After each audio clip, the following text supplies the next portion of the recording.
मित्रों, 2000 ये हमारा सन 2025 शुरू हुआ। स्मरण हो आपको, इसमें से बहुत से लोग बैठे होंगे, 1990 में जब पटवा जी मुख्यमंत्री थे, 1990 से, वैसे तो 220 वर्ष पुराना मेला लग रहा है, लेकिन पटवा जी ने मुझसे कहा था, क्यों गोपाल, गजेट ईयर में मैंने देखा है कि कोई रहस्य मेला तुम्हारे यहां लगता है, तो मैं उसके बारे में जानकारी, तो मैंने कहा ये तो मेरी जन्मभूमि है, और उस रहस्य मेले में बचपन से घूमता रहा हूं। जब मैं हाफ पैंट पहना करता था उस समय से, और रहस्य मेला तो आज जितना है इससे 100 गुना जा स्वरूप होता था उस समय रहस्य मेले का। तो उन्होंने 1990 में कहा इस मेले के लिए और ज्यादा आगे बढ़ाओ, और ज्यादा मेले को समृद्ध करो, और ज्यादा इसके लिए बहुआयामी करो। तो मैंने कहा आप हमारे मुख्यमंत्री हैं, सबसे पहले तो आपको आज ही निवेदन है, और मुझे कहते हुए खुशी है कि 1990 से जो परंपरा शुरू हुई आज 35 साल होने को है, निरंतर प्रतिवर्ष वो परंपरा हमारी चालू हुई तो होती गई। और तो और कोरोना के समय भी हमने चलाने का प्रयास किया, भले लघु रूप में हो। आज मुझे कहते हुए खुशी है कि 220 वर्ष पुरानी परंपराएं शायद सिंहस्थ के अलावा हमारे मध्य प्रदेश में और शायद ही कहीं होती हों, और इसलिए हमारा ये सबका कर्तव्य है, हमारा धर्म है, आपका भी है, मेरा भी है, सभी का है, और हमारी सरकार का भी है कि हम मेलों के लिए जो विलुप्त होते जा रहे हैं, जो धीरे धीरे कम होते जा रहे हैं, जो आधुनिकीकरण हुआ है, जो अनेकों प्रकार के परिवर्तन हमारे समाज में हुए हैं, उन परिवर्तनों को करते हुए भी हम इन मेलों के लिए इतना मॉडर्न बना दें कि इनकी आवश्यकता के बिना लोग काम नहीं कर पाए। और इसलिए मैं लगातार इस प्रयास में रहता हूं। मित्रों, कहते हैं पहले यहां हाथी घोड़े, बल्कि प्रमाण है, बुजुर्ग लोग बताते हैं जिनकी आयु 90-100 साल है, हाथी घोड़े ऊंट बैल इत्यादि बिकने के लिए, बैल तो अभी भी आते हैं, गाय में जो उन्नत प्रकार की गायें, उन्नत प्रकार की भैंसें अभी भी आती हैं, पहले और ज्यादा आते थे। कोई खिलचीपुर से, कोई ब्यावरा से, कोई कहीं से, मुरैना से, भिंड से, अनेकों जगह से, यूपी से, राजस्थान से, कई जगह से लोग लाके यहाँ पर ये दुग्ध उत्पादन का काम करते हैं। और आज इसलिए मुझे कहते हुए खुशी है कि पुरानी पद्धति, इतिहास और विरासत के को संभालते हुए आज हमने उसको एक आधुनिक स्वरूप दिया है, और स्वरूप का और ज्यादा आधुनिकीकरण और गरिमा प्रदान करने का काम मध्य प्रदेश की भारतीय जनता पार्टी की सरकार ने लगातार हर वर्ष किया है। मैं अपनी सरकार के लिए अपनी ओर से भी आभार व्यक्त करता हूं कि उन्होंने इस मेले के लिए जीवित रखा है। मित्रों, वक्त के साथ में कृषि उत्पादन में बढ़ोतरी हुई, दुग्ध उत्पादन में भी बढ़ोतरी हुई। पहले हमारा सागर का दुग्ध संघ नहीं होता था, पहले 5 दुग्ध संघ थे, इंदौर का, भोपाल का, उज्जैन का, ग्वालियर का, जबलपुर का। और जब मैं कोऑपरेटिव मिनिस्टर था, मेरे पास ये विभाग था, उस समय मैंने यहाँ पर दुग्ध समितियां गठित करके और धीरे धीरे यहाँ पर चिलिंग प्लांट लगवाने का काम किया था। और आज मुझे कहते हुए खुशी है कि दुग्ध उत्पादन के क्षेत्र में अपना बुंदेलखंड इतना आगे बढ़ गया कि हम धीरे धीरे भोपाल और इंदौर के दुग्ध संघ के बराबर हम हो गए हैं। और हमारे दुग्ध उत्पादकों के लिए, जो पहले उनके लिए 30 और 35 रुपया लीटर दूध खरीदा जाता था, अब उनका दूध 60 और 70 रुपया, जितना भी उनका फैट होता है उसके हिसाब से मिलता है। कभी कल्पना नहीं कर सकते थे दुग्ध उत्पादन के क्षेत्र में। कृषि उत्पादन के क्षेत्र में लोगों ने कपिल धारा के कुएं जो योजना है उसके माध्यम से लाभ लिया। अनेकों हमारे छोटे छोटे तालाब बने। आज मुझे बताते हुए खुशी है कि अपने विधानसभा क्षेत्र में पिपरिया गोपाल गांव जो है, उस गांव में हमारे प्रधानमंत्री मोदी जी ने सर्वे करवाया था, उन्होंने ड्रोन सर्वे, और 50 पिपरिया गांव खेत तालाब के मामले में मध्य प्रदेश ही नहीं बल्कि हिंदुस्तान के सबसे अग्रणी गांव में माना गया, अग्रणी गांव में पाया गया। गांव गांव में खेत तालाब बनने से कृषि उत्पादन बढ़ा। आइए किसान सम्मेलन है। मित्रों, बताना चाहता हूं, अभी जब कांग्रेस पार्टी को दूसरी पार्टियों की सरकार थी, आपको याद है कि हमारे इस बुंदेलखंड में बड़ा बदनाम था ये, खासतौर से गरीबी के लिए, विपन्नता के लिए, सड़क मार्गों के लिए, पहुंच मार्गों के लिए, सिंचाई योजनाओं के लिए, शिक्षा की संस्थाओं के लिए, कॉलेज के लिए, उच्च शिक्षा की संस्थाओं के लिए, चिकित्सा व्यवस्थाओं के लिए बहुत ही कमजोर था। लेकिन आज मुझे कहते हुए खुशी है कि जब से भारतीय जनता पार्टी की सरकार और हमारे मोहन जी जब से मुख्यमंत्री बने, और ज्यादा इसमें उत्तरोत्तर प्रगति हुई।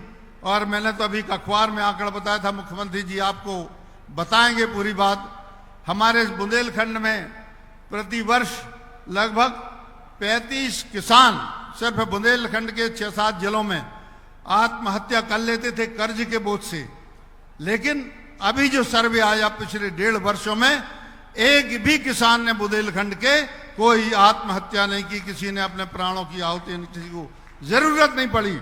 और इसके पीछे सबसे बड़ा कारण, एक तो हमारे युग पुरुष, हमारे पितृपुरुष अटल बिहारी वाजपेयी जी, जिन्होंने किसानों के लिए किसान क्रेडिट कार्ड की योजना शुरू की, समर्थन मूल्य की योजना शुरू की, गांव देहात में जाने के लिए, ग्रामीणों को आने जाने के लिए ग्रामीण सड़क योजना शुरू की, अन्नपूर्णा योजना शुरू की।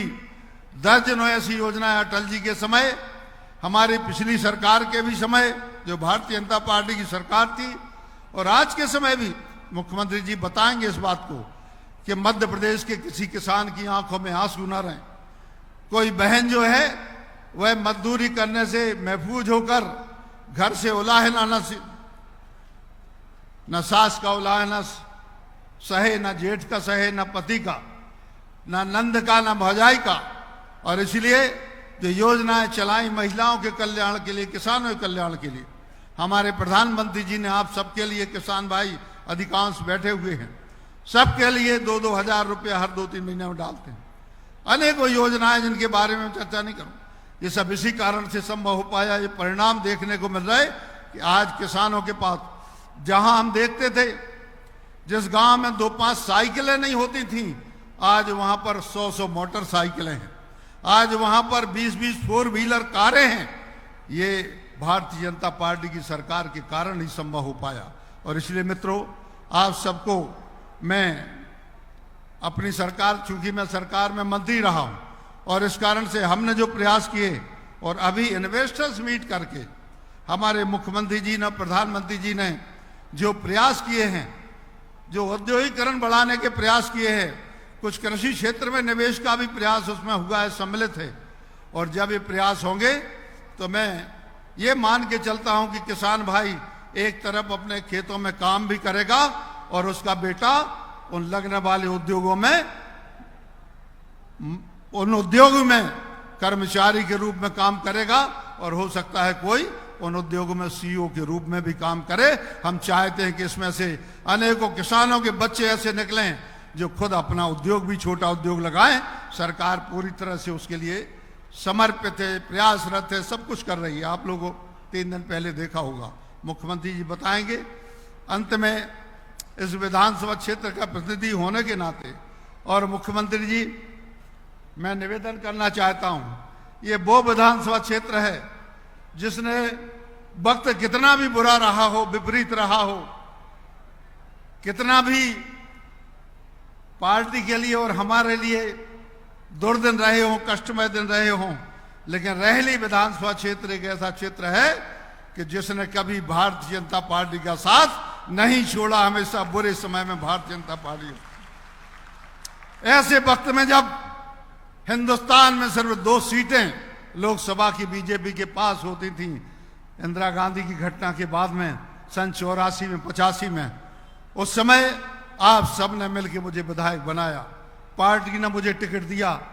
उन बुरे दिनों में, उन दुर्दिनों में, जहां हमारी छत्तीसगढ़ भी शामिल था, 320 कुल विधानसभा सीटें थीं, हमारे 20-25 कुल विधानसभा सदस्य हुआ करते थे, 300 दूसरी पार्टी के हुआ करते थे, कांग्रेस के हुआ करते थे। लेकिन आप लोग लगातार साथ देते गए,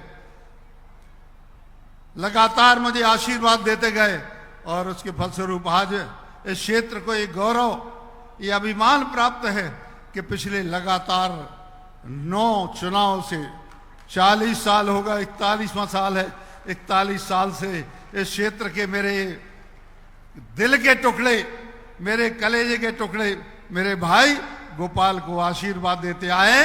इनके लिए प्रणाम है, दोनों हाथ जोड़ के आप लोगों को नमस्कार है। ऐसी जनता के लिए बहुत कम लोग ऐसे मिलते हैं, बहुत ऐसे कम लोग मिलते हैं जो जबान के पक्के हों, बात के पक्के हों।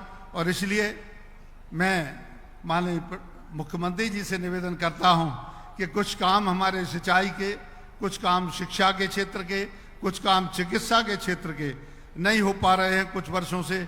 और इसलिए मैं आपसे आज रहस्य के इस जो हमारा बड़ा सिद्ध मंच है, माननीय मुख्यमंत्री जी, ऐसा सिद्ध मंच ये है कि यहां से जो भी गया है वो उत्तरोत्तर प्रगति करके ही गया है यहां से। और मैं मान के चलता हूं कि आप सबके, आपके ऊपर ईश्वर की कृपा अनुकंपा रहे और है भी। मैं निवेदन करना चाहता हूं कि हमारी प्राणों से प्यारी इस जनता के लिए, इस समर्पित जनता के लिए, पार्टी की विचारधारा और कार्यक्रमों के लिए हमेशा समर्थन देने वाली इस जनता के लिए मेरी कुछ बातें हैं। मुख्यमंत्री जी से निवेदन है, इनके लिए कृपा करके इन्हें कार्य रूप में परिणत करवाने की अनुकंपा करेंगे। एक तो हमारे शाहपुर नगर में जो महाविद्यालय पिछले साल खुला है, इसका भवन नहीं है, एक छोटे से सामुदायिक भवन में संचालित है।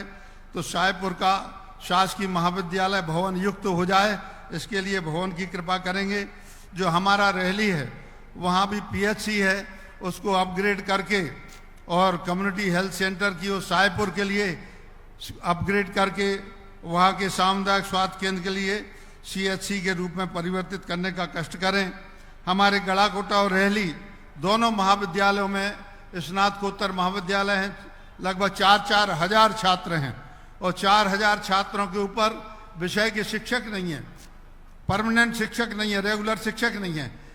किसी कॉलेज में 3 शिक्षक हैं, किसी में 5 शिक्षक हैं, ये स्थिति है।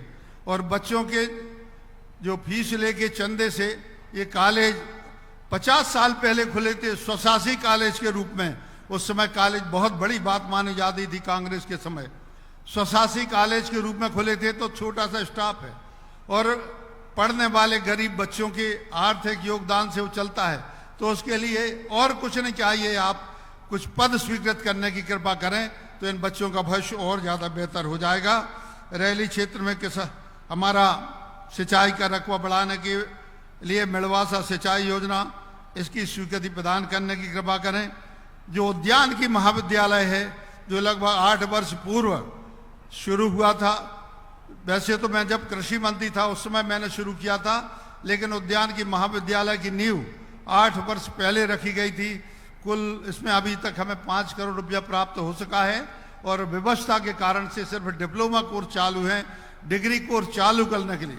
और मैं मान के चल रहा हूँ कि उद्यानिकी के क्षेत्र में जितनी रोजगार की संभावनाएं हैं इतनी मध्य प्रदेश में क्या भारत में किसी भी क्षेत्र में नहीं। आज हर जगह मालियों की आवश्यकता है, रिसर्च की आवश्यकता है, नई प्रजातियों के फल फूल सब्जियां इत्यादि की उनकी रिसर्च की आवश्यकता है। और इसलिए प्रदेश के इस दूसरे उद्यान की महाविद्यालय के लिए कृपा करके कुछ राशि और उपलब्ध कराने की करें, जिससे वह अपने भवन को बनवा सके और वहां पर विधिवत क्लासें डिग्री की शुरू हो सकें।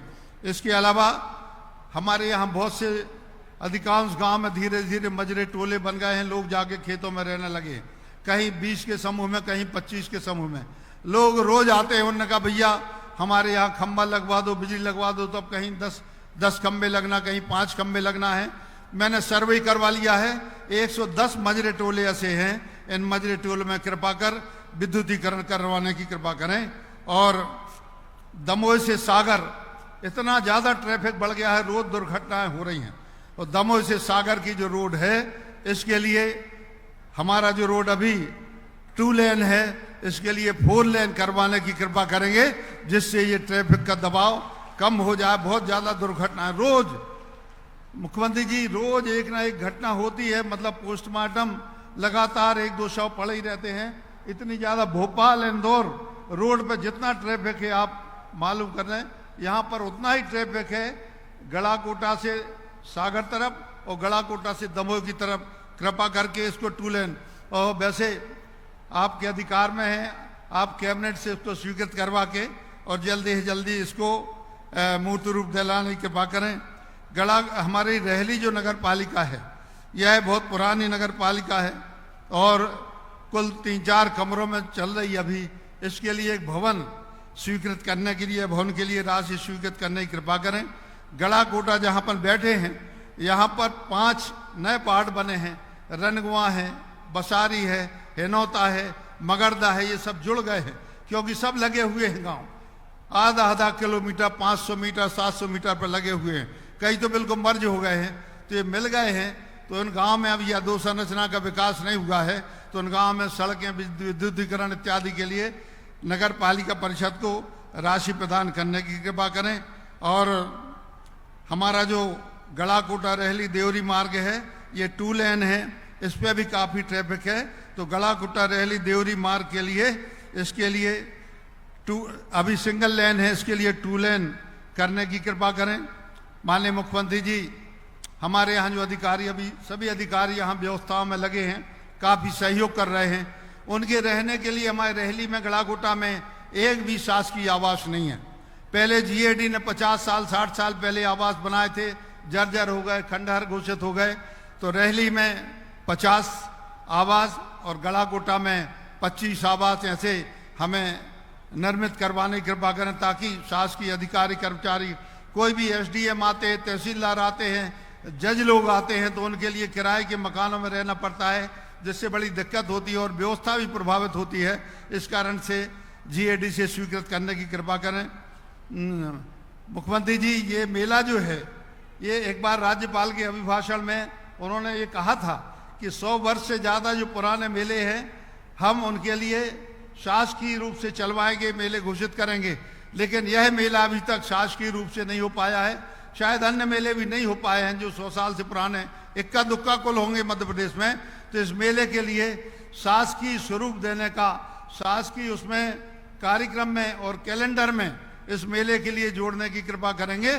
तो ये मेला गोपाल रहे या ना रहे, हम दुनिया में रहे या ना रहे, मेला ये चलता रहेगा, यही हमारी कामना है।